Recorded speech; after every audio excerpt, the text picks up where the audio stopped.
Para empezar, daremos un contexto sobre la situación actual del mundo. Según la ONU, en el 2024 habrá un crecimiento económico de tan solo 2.4%, estando por debajo del nivel prepandemia, que fue de 3%. Además, se estima que la inflación disminuirá a 3.9% en el 2024 y que el PBI se incrementará en tan solo 1.6%. Por otro lado, en cuanto a la crisis social, según el Foro Social Mundial de este año, las principales crisis o problemáticas fueron las guerras como la de Israel y Gaza o la de Rusia con Ucrania, además de diferentes situaciones como las catástrofes ambientales que incluyen las deforestaciones, la violación de los derechos humanos, ya sea por raza, por género o por la clase. Por el lado político, los principales riesgos siguen siendo liderados por la corrupción, por el crimen organizado, la gobernabilidad bajo presión, lo cual ha afectado la confianza de los ciudadanos en los partidos políticos tradicionales. Por último, en cuanto a la crisis sanitaria, está siendo amenazada por la crisis ambiental.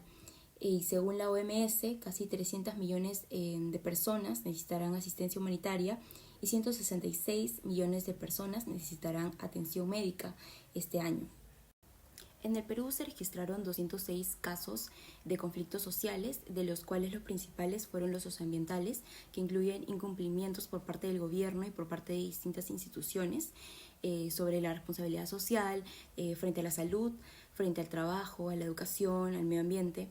Y lamentablemente 150 casos de los 206 presentaron un hecho de violencia y tan solo 76 fueron solucionados dialogando.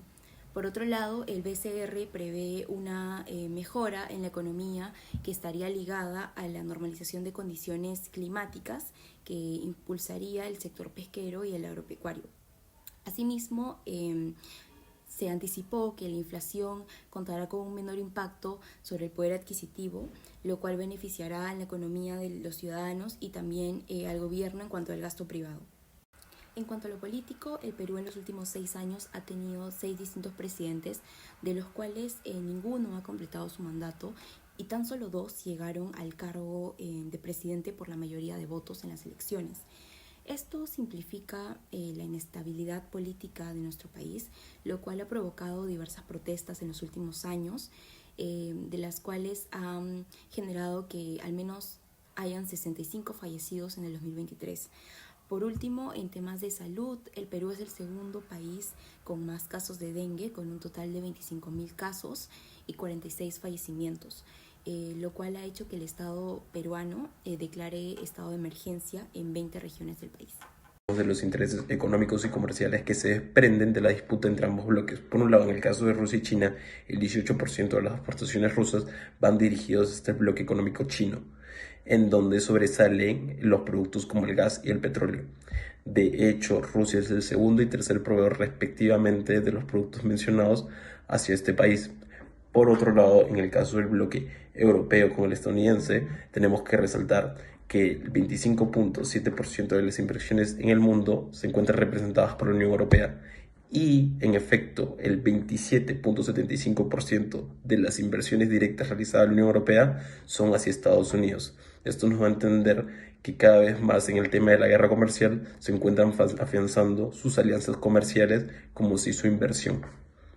Los bloques también generó ciertas consecuencias.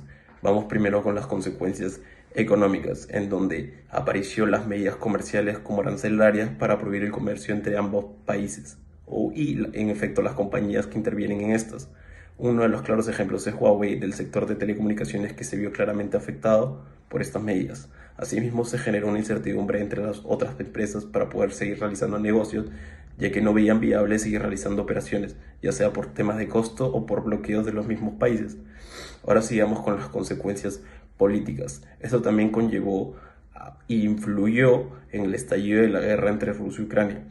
Asimismo, también se plantearon nuevas alianzas políticas con países como África, así como también de otras partes del mundo, entre estos bloques con el fin de afianzar sus alianzas.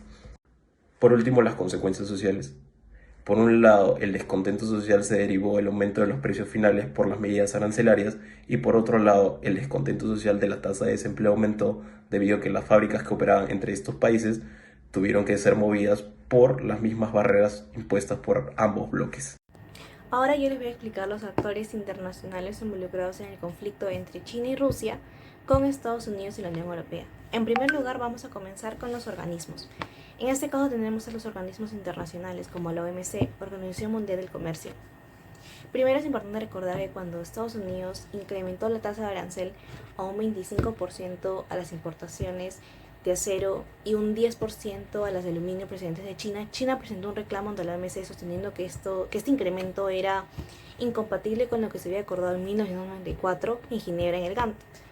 Luego de esto, la OMC lo revisó y le dio la razón a China alegando que Estados Unidos no tenía ninguna justificación por lo cual tenían que haber subido sus aranceles. Por otro lado, también tenemos a las alianzas. Un claro ejemplo es la OTAN. La OTAN ha manifestado en varias oportunidades de que China puede socavar con el orden global y la paz mundial, por lo cual ellos han argumentado que si China o Rusia ataca a cualquier país de la Unión Europea o Estados Unidos o cualquier miembro de la OTAN, van a utilizar sus fuerzas militares. Asimismo, también tenemos a los bloques comerciales como la ASEAN. Este bloque ha sostenido que su principal pilar es mantener la paz en la región del sudeste asiático, por lo cual no van a tomar ningún bando, y sostienen y argumentan de que los líderes de China y los líderes de Estados Unidos deben llegar a un acuerdo para ponerle fin a esa tensión y que van a mantener su posición de neutral porque lo único que buscan es mantener paz en la región del sudeste asiático. Asimismo, siguiendo con la explicación de qué actores internacionales se han visto involucrados en el conflicto de Estados Unidos y la Unión Europea con China y Rusia, tenemos a las corporaciones y empresas. Diversas empresas se han visto realmente impactadas debido a este conflicto. Número uno, ya que han aumentado sus costos debido al incremento de aranceles. También tenemos la disrupción en la cadena de suministro, también tenemos el impacto en la demanda y el consumo, así también como desafíos tecnológicos y la propiedad intelectual. El mayor ejemplo de este conflicto es Huawei. Huawei es una empresa china, líder en telecomunicaciones, que se vio realmente impactada debido a este conflicto comercial entre Estados Unidos y China, ya que el gobierno americano realizó diversas restricciones significativas, incluyendo, número uno, la prohibición de usar tecnologías estadounidenses en sus productos. Por ejemplo, Huawei ya no podía usar más el sistema operativo Android de Google o chips de las empresas americanas de Intel o Qualcomm. Mi nombre es Pilar Gandoña y yo les hablaré sobre el análisis realizado al sector pesquero peruano.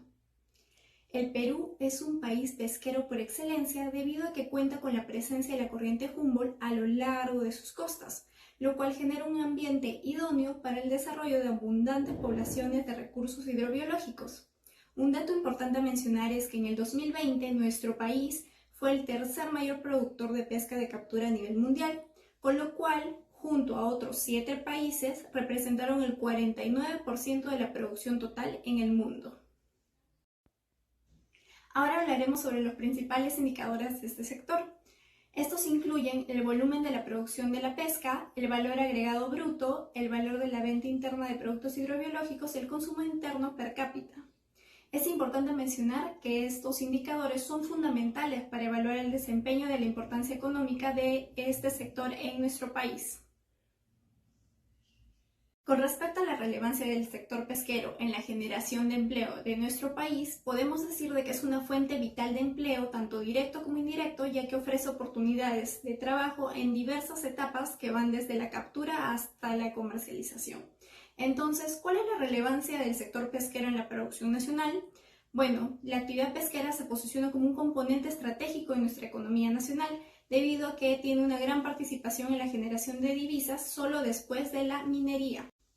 ¿Y cuáles son las principales empresas de este sector? Bueno, dentro de las principales empresas de este sector destacan la empresa tecnológica de alimentos, la pesquera Exalmar y la corporación pesquera Inca.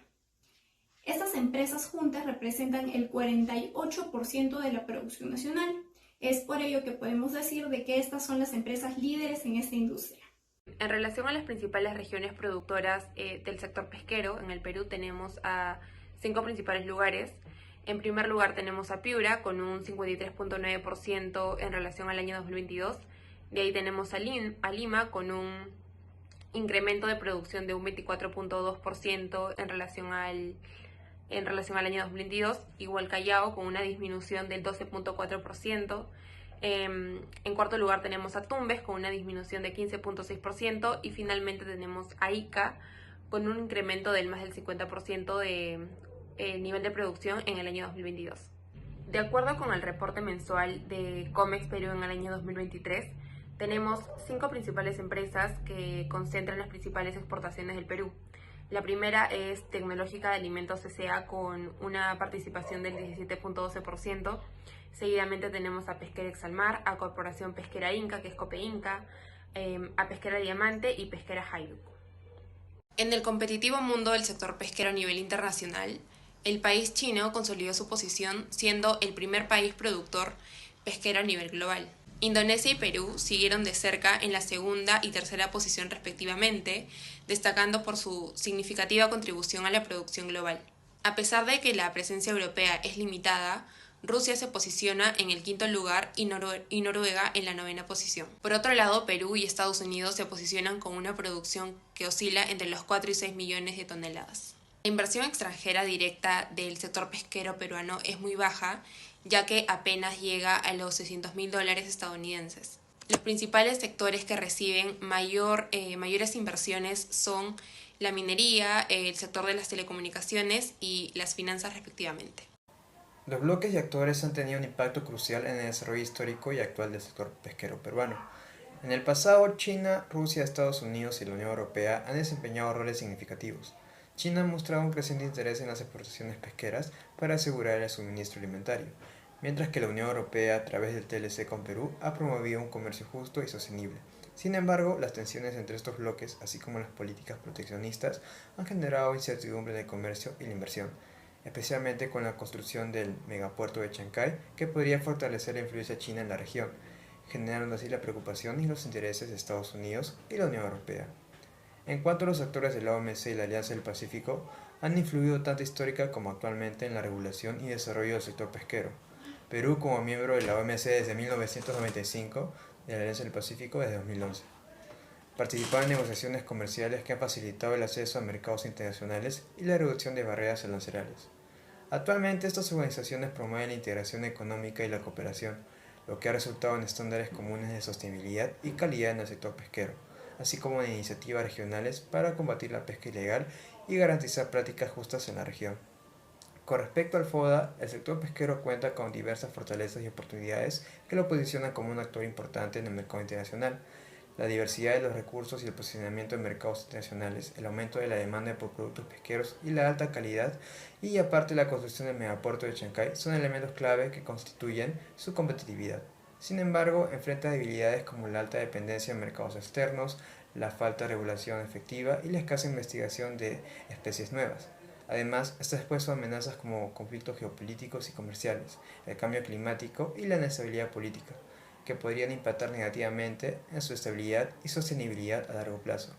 En adición a ello, la industria enfrenta una serie de desafíos ambientales y sociales que amenazan su sostenibilidad y a las comunidades costeras.